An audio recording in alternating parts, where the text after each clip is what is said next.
car after a landslide in Dorset. Well, the Scottish Government is expected to announce later this afternoon whether it plans to legalise same-sex marriage. However, the Catholic Church is calling for a referendum on the matter after almost 80,000 people responded to a government consultation on the issue. Here to discuss that, we're joined by Joseph Musgrave, spokesperson for Out for Marriage, and Andrew Pearce, consultant editor at the Daily Mail. Thank you both for joining us here on Sky News this afternoon. Mr Musgrave, to you first of all, if I may, why do you think we should have gay marriage? Well, it's more than just about gay marriage. It's equal marriage for lesbian, gay, bisexual and transsexual people. But addressing the point, what this is about is marriage is both a largely accepted cultural institution that breeds stability, and it's a social good. It's widely acknowledged. Policy Exchange brought out a report just yesterday that cemented this down, that it's about a structural, a personal and a moral commitment to one another.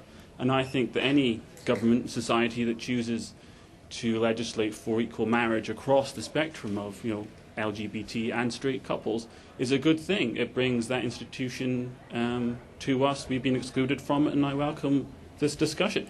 OK, Andrew Pearce, Equalities Network, I'm just reading these, Amnesty, Unison, Humanist Society, faith groups including the United Reformed Church, the Quakers, Buddhists and the Pagan Federation all support the move. Why are they wrong to support gay marriage? Well, I'm sure supporters of gay marriage would be thrilled to have the Pagan Federation on their side. That would be very important in their campaign. Look, the fact is, we've got gay marriage, and it's called civil partnerships, and they've been a fantastic success. Elton John was the first person to do it with his partner David Furnish. There's, in my view, no difference between a civil partnership and a marriage, and I've been to many civil partnerships, and as a gay man, if anybody was daft enough to ask me, I wouldn't want a gay marriage. I'd be more than happy to have a civil partnership because it bestows the same rights.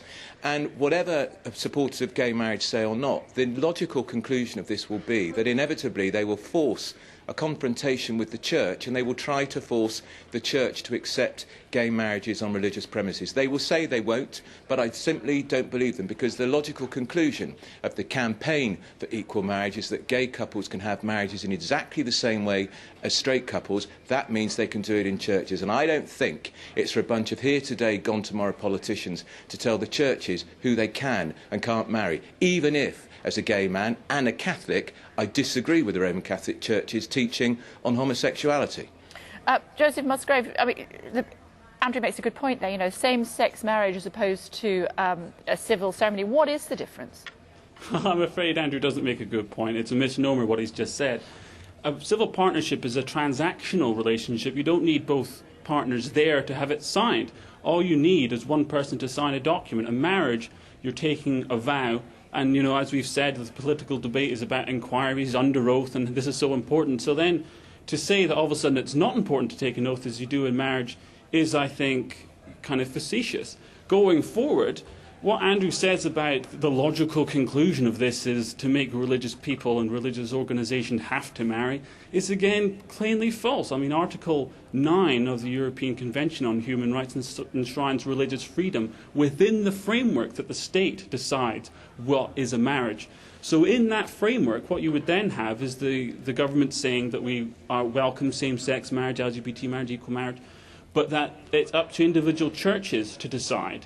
Article 9 protects those rights under that framework. So Andrew clearly needs to do his homework and read Policy Exchange's report on this. In the last general election in 2010, not a single political party had gay marriage in their manifesto. The Liberal Democrats didn't even have gay marriage in their gay manifesto, which was a 4-page document. This started on the floor of the Liberal Democrat conference from a backbench Liberal Democrat MP who thought, wouldn't it be a good idea? It was then decreed. A series of Liberal Democrats said we must do this because it's clear distinction between the Conservative in the coalition, and then a year later Cameron embraces it. There's no political will for this, and I think it's staggering that the day after the IMF makes this terrible, apocalyptic prediction about our economy, we're going to get Parliament cluttered with a big row between the Lords and the Commons about gay marriage, House of Lords reform. People tuning in will think Parliament has taken leave of its senses. And we'll also be in a position, actually, where gay couples will be able to have a civil partnership